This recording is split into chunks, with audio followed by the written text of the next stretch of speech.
right, welcome back from the break. Let's hit our discuss button as we look at issues from the global perspective. We'll begin from the issue that concerns Japan and the U.S. In a joint drill 10 days after China did have its own drill and show of might. Let's look at the issue between the Chinese now in a cold battle between, we've got the U.S. and Japan having their own joint drill to show of force. Do you think this is escalating because of the recent move by China to annex Taiwan by force? Because China has said they are not going to play around the bush anymore. They're going to take Taiwan, even if it means by force, this time as Taiwan is part of their own territory. Thank you so much for having me. And I think all of this is just a show of strength, and nobody is wanting to take chances. Considering the Russia-Ukraine crisis going on, nobody wants to take chances. So everybody is trying to show they have their strength, their might, you know. And China is talking tough. The U.S. too is talking tough. Everybody is just wanting to show strength. Recently, I think it was Putin saying something, I think yesterday or today, that soon the U.S. will not be dominating anymore. There are other superpowers that are coming up. And you know, the U.S. would never take anything from anyone who would want to challenge its strength. So I think all of these things is just a show of strength, and then everyone wants to protect their territory, you know. So I think it's normal, is what you do whenever you want to at least boost the morale of your people and let the world know that you have what it takes. But looking at what's happening in the Middle East, just opposite what's also happening between China, Taiwan, and Japan, all in the Asian and Middle East. Do you think this might, if not well handled, might just snowball into a war that probably the world does not anticipate? Well, the truth about it is that currently it's something that is that needs to be managed properly. And if it's not properly handled, it's going to be something that we may not be able to manage in no time. So I think world leaders should sit down and actually manage. Look at what started like a joke in Israel recently. It's escalating by the day. Look at the missile fire that the prime minister's residents and all that. So a whole lot is happening. What you thought would never have happened, it's becoming an issue around the world right now. Anybody would have thought that that war would have been dismissed in no time. But right now it's escalating. Everybody is talking tough. Everybody wants to show strength. So I think it's something world leaders should sit down and actually manage if we would want to have a peaceful society, because the way it's going, but the way it's even going, I don't see that conversation happening anytime soon. All right, let's move on to Nigeria, where former President Olusegun Obasanjo has pointed out to disunity, saying the further regionalization of the country from the beginning of independence up to date is what has led to this division and the fact that Nigeria is not where it's supposed to be. Do you agree with the XY president that having regions in the country earlier in its life has led to where we are, rather than bad governance and bad leadership leading us to where we are? Well, there are two sides to the coin. As much as the regional thing was being played on, our political leaders didn't do well. They had given rise to what we have today as a nation, where we have ethnic divide, we have the religious divide, we have the regional divide. Like he said in his speech, 3 leaders actually emerged, and 3 leaders made the country. But these leaders had behind in their thoughts that they wanted a united Nigeria. Or do you think did they really want to unite, or they had their own ulterior motives in order to promote their various regions? That was why each of the regional leaders had different needs for their people. Some said, okay, they wanted free education, while others went for the other route. If they wanted a united front, wouldn't they have stood for saying all regions were going for free education rather than choose based on each region's needs? I think those leaders had an understanding of the need of their people. And that is why the current National Assembly we have today is not doing justice, because it is expected that these people should be representatives of their people. Every region had peculiar needs at a point, and these leaders knew what their people wanted. So I don't see it as being as promoting self or self-agenda. None of these leaders lacked education. They were well-schooled. So it wasn't like they were doing it because they needed to go to school. They could afford to send their children abroad to school. Don't forget, it was a free thing. It was easy to have a Western education even at that point. So I just saw it as three leaders who were coming together, understanding that there was more at stake when united than being divided. These leaders could have also had pushed for personal regions, and most likely they would have gotten it. But they preferred a Nigeria over a region.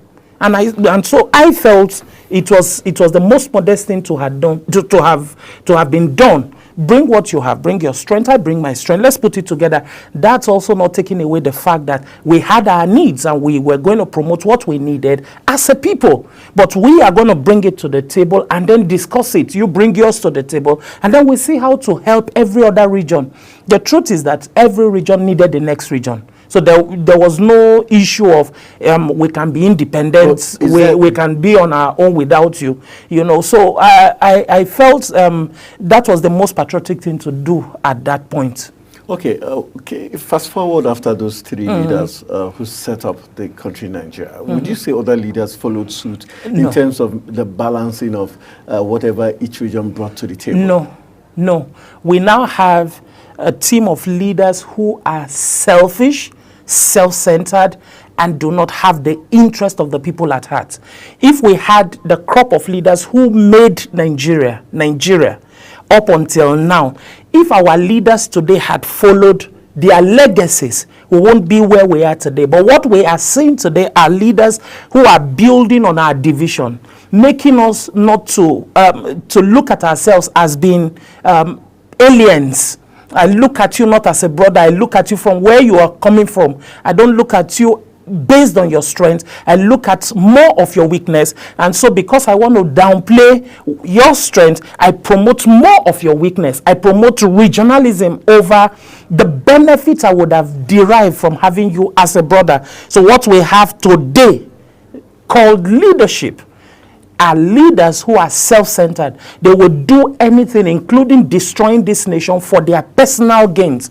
And that is not what the leaders who founded Nigeria stood for. So I can tell you for free that regionalism would have led to what we are and where we are today as a nation, because bad leaders built on it and then they took advantage of it. All right, let's look at he also made comments to suggest that Nigeria has disappointed the black race and the African continent. Is that overreaching? Is that placing Nigeria where technically, from current happenings, Nigeria does not hold that kind of importance or leadership that he's seeming to suggest? He was actually modest in his comment.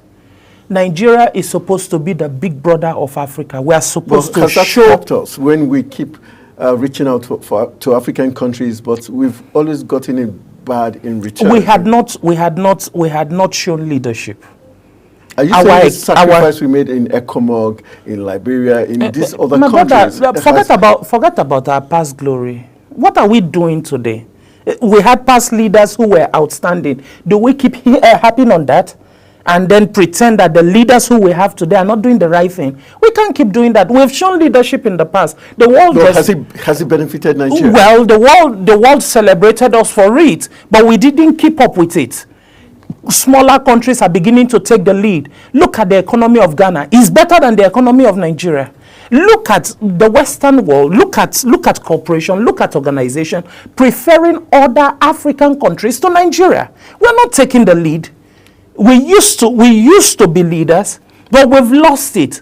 And so if the former president has said, we have disappointed the black race, it is a call to action that we need to sit up. There is something we used to do which we are no longer doing. I'm sure you don't even want to take the risk of any country going to war. Do you think we have the strength as of today to go and fight them? With all of the crises we have around the nation, and we can't manage them?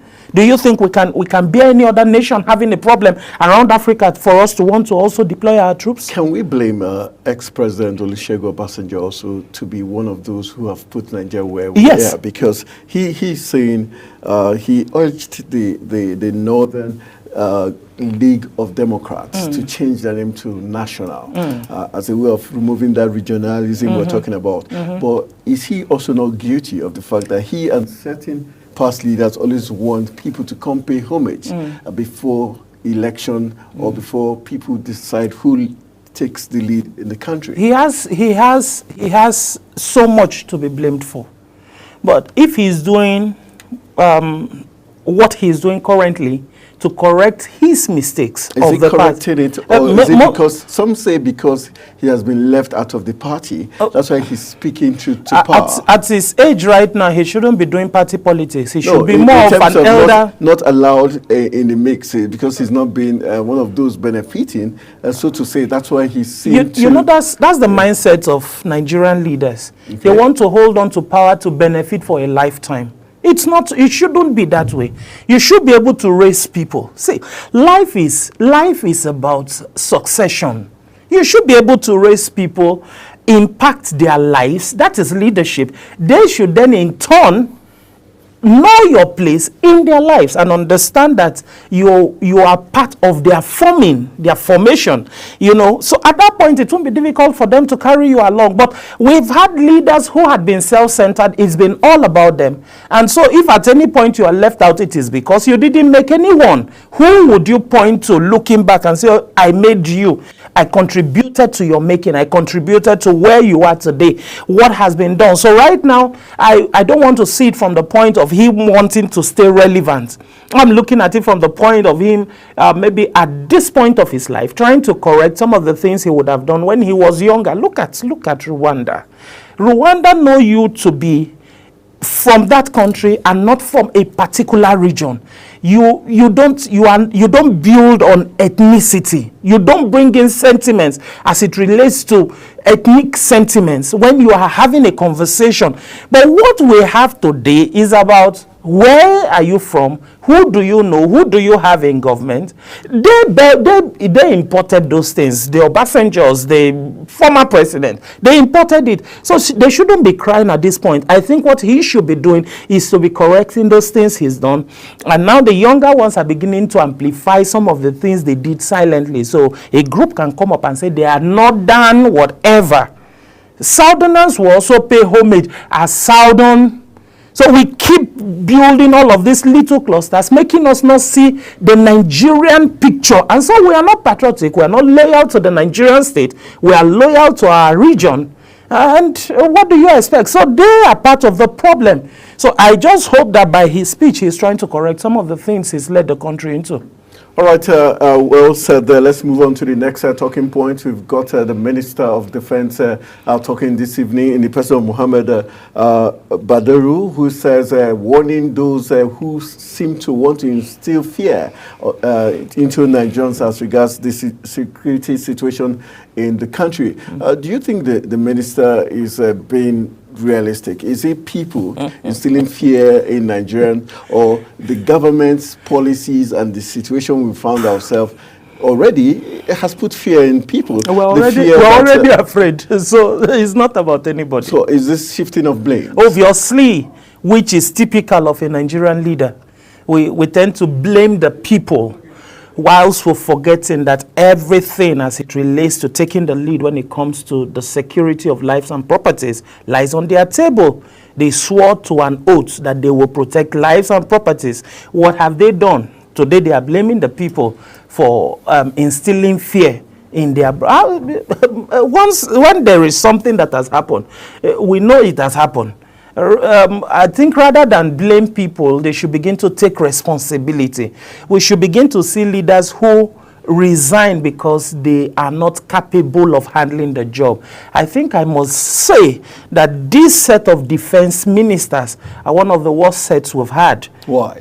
Because we've not seen any significant change or improvement in the security situation of this nation. We keep having so much propaganda on the media. We keep talking about what doesn't exist, but you and I can tell that traveling on our roads is like, somebody once said, I think one of the past senators was being asked, what's the cost of traveling from Abuja to Kaduna? He said the cost is actually this amount, but the main cost is actually your fine for kidnappers. So you should have both fees, one for trip, one for kidnappers. So that's how expensive it is to travel. If that is obtainable in today's Nigeria, what have we done? In the last 1 year or so, no impact, no change, no significant difference? What do you think is the problem? Because, and what could be the solution? Just few days, in the last 48 hours, we've had the issue of the army coming out to say, the DHQ coming out to say, yes, to read Lagbaja is alive, he's not dead, he's on vacation, and all that. They did not appoint anybody to act on his behalf and all that. What do you think is really playing out as regards the insecurity in the country? And do you think the security chiefs are still have things under control? Well, we still have things under control because we still have a country called Nigeria. You and I can still sit here, so we still have things under control. But that only goes to tell you the lapses we have in governance, where somebody is out of the system and then nobody to act on his behalf. We have a nation. But they say he's on vacation. If you are taking a vacation, Anthony, there is somebody who should anchor this show in your absence. It doesn't steal your spotlight. It doesn't change the fact that you are Anthony. It doesn't change the fact that you are still with Global TV. It's just that there should be no vacuum in leadership, in governance. And yet we have a country where one man is out on vacation and then nobody to act on his behalf. So we have to wait until he's back. I tell you a story. I needed to see a legislator one time and I was at her office and I was told she was out on vacation and so no memo will be treated until she's back. And she was going to be away for over 3 weeks. So everything was going to be on a standstill because somebody took a vacation. You were elected to represent a people. That also goes to tell you what we have in the military. With the myriad of challenges we have, the insecurity situation we have in this nation, somebody comes out to tell you in a live broadcast that the head is out and there is nobody to act on his behalf, but that there is a hierarchy, there is a structure, so it can work autopilot. If it was going to work autopilot, why do we need to appoint him in the first place? We would have naturally allowed the military run its course. So I think somebody needs to begin to check these things. It looks like some people just run this country without supervision, answerable to nobody. They become so powerful that nobody can question their actions or inactions. I think it's high time Nigerians begin to hold our leaders accountable. All right, let's move on to the next talking point. We're looking at the drug allegations scandal going on between the NDLEA and against a serving senator. And we've got the Senate President, Godswill Akpabio, has invited or has called for the invitation of the NDLEA and other relevant agencies to come prove that the senator, the deputy Senate leader in the person of Yisa Ashiru, he's been accused of, that in his home there was a stockpile of illicit drugs found there. This issue is panning out after one of the senators did raise, a motion for the bill for establishment of a new agency to deal on drug awareness and all that, where Senator Kawu from Kano accused, some senators of having illicit drugs in their domain, in their constituencies. What do you think is actually playing out? And are you confident the NDLEA can prove a point this time around and show that they don't only back and bite ordinary citizens, but when it comes to the elites, they can get the job done? I think at some point, NDLEA looked like a dead agency. Before Buba Marwa. Before Buba Marwa came on board. And from his emergence as DG CEO of that organization, or chairman CEO of that organization, he actually changed the narrative that nobody became untouchable. And if you know Buba Marwa very, very well, he doesn't blab. He doesn't talk out of point. He's not somebody who wants to be in the media. If he's in the media, he's on the media for the right reasons. For him to have said that there was an allegation against the senator, the spokesman, Babafemi. Well, there is nothing that will be out there without his approval, and he would have spoken for NDLEA. You know, it means he knows something that is not in the public domain. So I am very sure. One of the senator that has also, the accusation against the NDLEA, and it said that when you accuse someone, you have the burden of proof. Obviously. So rather than sit in the chambers where you know you cannot be tried, why not go and clear your name? I had expected that at this point he should be the one, because of what the position he occupies. He should be the one wanting to clear his name and not waiting for NDLEA to clear his name.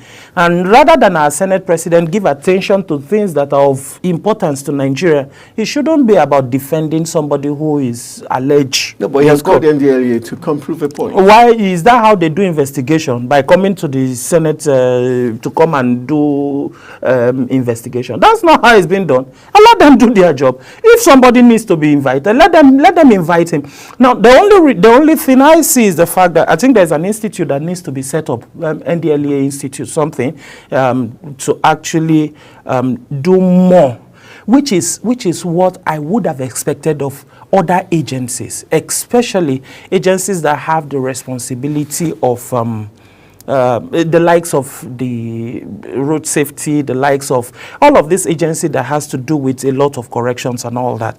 Rather than look for faults, we set up institutions that would actually enlighten Nigerians. And I think that was what they were trying to set up, when all of this back and forth came up and somebody started accusing them of being one of the most corrupt agencies and all that. So that was what gave rise to all of this back and forth. I think it's up to the NDLEA and the Senate to actually reach a common ground on how to investigate the matter and come out with the truth. But I can tell you for free that some of these leaders actually live on drugs. I'm not saying he's only alleged to have until proven guilty. Let's allow him run his course. But I can tell you some of these leaders. But if the NDLEA do not come out with a report that is clear as regards which way we're heading, would that suggest to say they've been compromised, and because it has to do with senators and the elite, they've decided to, stay mute and let the case... When it has to do with accusation of drugs, I don't think it's something that should be done lightly. You shouldn't just throw it around. You just look at me and say, "Now, Jerry is on drugs." No, it's not a matter of joke. It should be something they have. In fact, NDLEA said they've arrested 2 of his aides. Yeah. So I don't think it's something they do not have evidence to. But whilst I'm not holding briefs for them, I'm expecting that the Senate President and whoever is accused of it should actually allow the NDA do its investigation without bullying them. And then they shouldn't make it look like you drop this matter and then you get an approval for the institute. The institute is not about NDLEA, it's about Nigerians. It's about Nigerians getting to know the impact of drugs. So it's not about them. So let's... If that doesn't come out, if the NDLEA doesn't come out straight with this issue, what would that suggest? I don't think the NDLEA will not want to come out straight with this. They will be, except somebody somewhere is trying to suppress justice.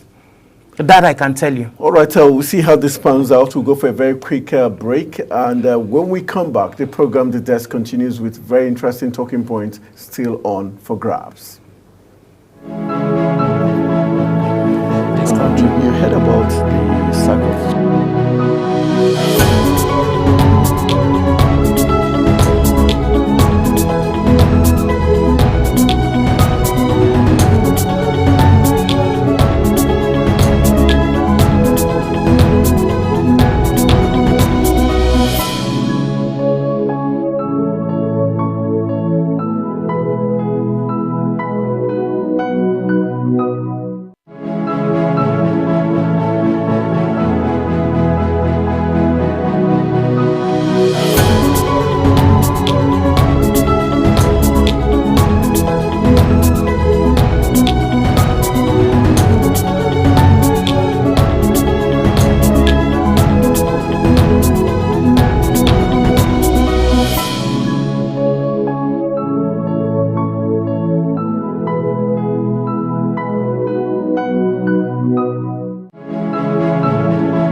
All right, so welcome back from the break. It's still the desk on Global Television, and we're looking at very exciting stories and issues making the rounds in Africa's biggest black nation, Nigeria.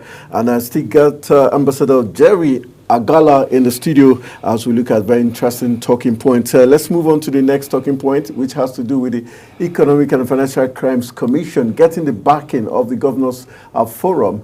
This seems to be a twist in the whole issue that has been playing out. Let's look at this very interesting talking point. We've got 16, before now 15, 16 governors suing the EFCC, trying to get the legitimacy of its establishment. And the fact that now we've got the Nigerian Governors Forum saying they are backing the EFCC, do you think this is just a sudden turn of events? And do you think this is likely to affect the verdict? Because the Supreme Court, for me, has been tactical.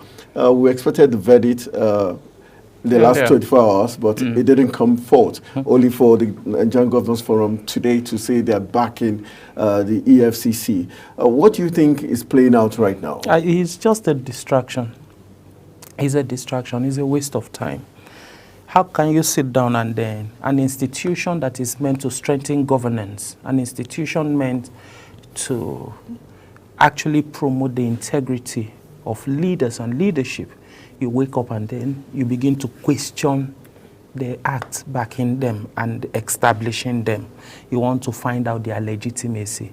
After all of these years, you feel they would have set up an institution like that of an EFCC without any strong legitimate act or laws backing it. But what they're saying is that there were some conventions in Constitution where the certain process was supposed to be gone through, where the various state assemblies were supposed to be carried along and for them to endorse it and pass through before it was established. But those processes were not followed through. So it means they had infringed on what the Constitution had laid down. And that's the reason why they find it that there's something faulty. Do you think, as long as it has to do with the Constitution, they ought to follow what the Constitution says rather than the convention, which they used as in to speed up the establishment? You know, there are certain cases you take to court and then the judges will tell you that this is an academic exercise. So I think this is one of such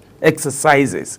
Whilst we wait for the Supreme Court, which is the final judge on the matter, I think it's a good one that governors are coming out. The Governors Forum is actually coming out. But don't you think it took, why did it take them this long to come out? Even it took them a day after the verdict was supposed to have announced for them to come out. Is this an afterthought? Well, the truth is, like I said, it's just a distraction. I think we should bother ourselves with we have so much than all of these things. But this is a very important issue, because if the EFCC gets scrapped peradventure based on the verdict of the Supreme Court, it means someone like the XY governor of Kogi State will be working a free man. It means a lot of things will go haywire. Now, that's the idea. That's why I say it's a distraction.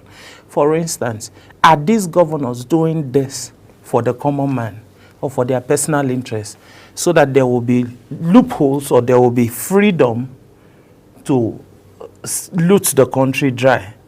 Because even though EFCC is not performing to its optimal, at least is doing a check and balance on leaders. Keeping them on their toes. He's keeping them on their toes to an extent. We used to have an ICPC, which we don't even know so much about what is going on in that agency as at today. But the EFCC had managed to stay afloat even after all of this years. So the question that comes to mind is, why are they interested in this process now? Is it because they have something hidden in their cupboards and they know that the EFCC will be waiting for them at the end of their tenure? Or is it because they want to truly find out? Why has it also taken them this long to be able to begin this process? They should have questioned this long before now. So why now?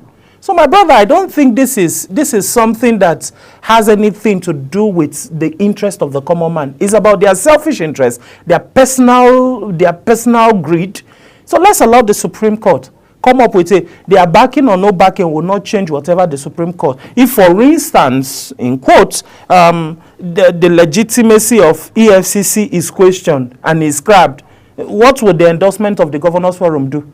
Would he make them reinstate it? Of course it will not. So let's allow the people with the responsibility of interpreting the law actually come up with something. Are you confident about the decision of the Supreme Court? If I were to have especially if you take into account the very debatable rulings we've seen from the judiciary, the conflicting rulings we've been seeing from the judiciary, especially from the state levels and on the national scale? I think the judiciary would need to purge itself. If it gets to the point where we begin to question the judgments of the judiciary, then we are tilting in the direction of a failed state. So I think the judiciary should live up to its expectation and begin to cleanse itself of all of these things. But about being confident as to the judgment, the truth about it is, whichever way it goes, I only anticipate that we have a nation. And if the judiciary wants to contribute to ruining the Nigeria we still have left by taking off the EFCC, I think they will be here. Their children will be here. They are not leaving anytime soon. But I know the judiciary would not want, is not yet compromised to that point where they would look at these things and then they would look away from it. I don't think so. So I to an extent, I'm still confident that we'll still have the EFCC. So for once, let me speak up for the EFCC and let's hope they are still in existence. Let's move on to the next talking point as we reach the business end of the program. We've got the PDP in the news this evening, and it's talking about the Federal High Court in Zamfara Gusau that has refused to stop the meeting, talking about the Democratic Party, People's Democratic Party. It's a National Executive Committee, NEC meeting scheduled for Thursday. That's tomorrow. The court has refused to put a stop to that meeting. Do you think this is for the first time we're seeing the probably judiciary not wading into party crisis? Ironically, the PDP itself has stopped the NEC meeting. They came out yesterday and said they were not going to have the NEC meeting. Why some other factions are still insisting that it should happen? And their excuse for doing that is that they are getting set for, I think, Ondo elections. Yeah. Which for me is no excuse. You know. Do you think the PDP is... The PDP is no longer a serious party. Imploding? Yeah, obviously. It's not a serious party. It's not... I don't know. I think what is still left of the PDP is just the structure. Because you already have members who already have candidates in other parties. Look at what happened in the Rivers State election, where another party won all the local government seats.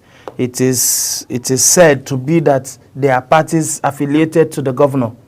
You have a Wike in Abuja, who is both an APC and a PDP. You have various things. Do you think that's a party? No decency, no order, no organization? They just wake up anything they want to do? I think there are just a few people, the people left are those who are still benefiting a thing or two from that party. I don't see it as a serious party. In fact, I even would pick a Labour Party over a PDP. I look at a Labour Party as more serious party than a PDP. Do you think the PDP is suffering from the fact that they have too many or too big heavyweights rather than internal structure or organism? The heavyweight should have been what should have sustained the party. But the heavyweights they have now, I think, is collapsing the party. Maybe if they shed off some of this weight, it would allow the party lighter to be able to fly. But right now, the heavyweights are the problem of the party. Maybe they need to take off some of these heavyweights.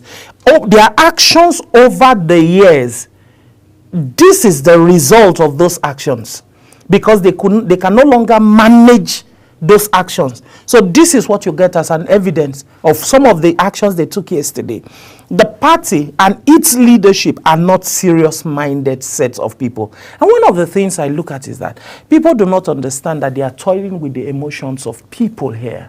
They are toiling with the lives of people. There are people who are affiliated to this party. There are people whose livelihood are tied to this party. They want to see you grow. They've given their all. Even as little as paying their way to your rallies, that's an investment. And we take it for granted. We do not even consider them. We do whatever we want to do because we feel we're heavyweights. So for me, I think PDP is as good as dead. All right, let's see. That time will tell if they're as good as that. Let's move to the next talking point. We're taking to Edo State, where something very interesting is happening. We are talking about the transition committees set up by the outgoing government, Godwin Obaseki, and the incoming governor-elect in the person of Senator Monday Okpeholo. Let's look at the fact that now they're having disagreement in terms of the document. The story tells us that the meeting of the joint transition stored Tuesday following the disagreement on some documents necessary for sitting. Should there be disagreement in terms of the document that should be necessary for transition or for sitting, knowing fully well that we're talking about governance here? And like they say, governance or government is continuum. If there are issues of the state's life, it shouldn't be different from what this government is going to do. We're talking about health, education, the basic amenities, the government funds, expenditure, and procurement. Those are basic things. Why should they be disparate in terms of the documentations now? Whenever there's a transition from a different party to another, you have all of those issues. And then that's also typical of a Nigerian transition, especially from another party to an opposition and all that. But I don't think that should be what is obtainable in governance. But because you have leaders who are not transparent, leaders who have things to hide, what's the big deal about sending these documents to these people to study? Why do you want them to come bump into a document and get it right at the venue of your meeting? They've only requested, send it to us prior to a meeting time, 24 hours to the meeting time, so we can study. So what do you have to hide? You have a government who has systems in place, structures in place. Don't forget the deputy governor had been crying foul everywhere. Yes, he's been talking everywhere about what the incumbent governor wants to do before he leaves office and all that. Well, whilst that is still allegations, some of these things goes to prove that he might be right. There is somebody who is trying to hide something, and they wouldn't want you to know until they are out of office. So I think some of our leaders, I don't know, they should understand that we are going past this stage where we keep arguing over some of these things. It's high time we begin to have leaders who are transparent, leaders who have sincerity of purpose. Well, that's what's still lacking in Nigeria, and we hope we'll get there someday. All right, let's hope that will be the case as we wrap it up. We've got one man who, they used to call Mr. Integrity, but got roped in some dirty dealings. We're talking about the former member of the House of Representatives who just got out of jail in the person of Farouk Lawan, saying regaining his freedom after serving his jail term marks a new chapter in his life. Some political analysts, some observers of the opinion that it's very interesting where this video of him coming out of jail and riding straight into a new car. A Range Rover. If you have been behind bars for so long a year, how come are you going to do the route with changes that have occurred? And some also now insinuating that just recently we had Bobrisky talk about how he was able not to stay in the prison specifically where he's supposed to be, and that is still panning out. How do you see Farouk Lawan's freedom finally? 5 years in jail sure looks good on him. He looks very fresh, I think it makes it look like some people should be aspiring to go to jail, But it's so beautiful that you come out of jail to a luxurious lifestyle. It's beautiful. I saw pictures of him and his wives, So Mr. Integrity didn't lose so much. So obviously he was just out of the radar for a while and then he's out. But this is typical of a Nigerian state that's not ready to fight corruption to its roots. How do you fund such a lifestyle, lavish lifestyle, brand new Range Rover, brand new, and then out of jail, straight to driving, So you were held, you were good. These are things to be questioned. So as much as we have all of the media phrases, how the media, this one coming out to say Bobrisky was wrong, this one say come and apologize, and it looks like everything is dying down, there is still much to be investigated in some of those matters. Though you and I know that some of those things might be true, but is that how it is supposed to be? So the jail is actually for the poor and not the rich. So in fact, somebody once says, steal as much as you can and just declare a little.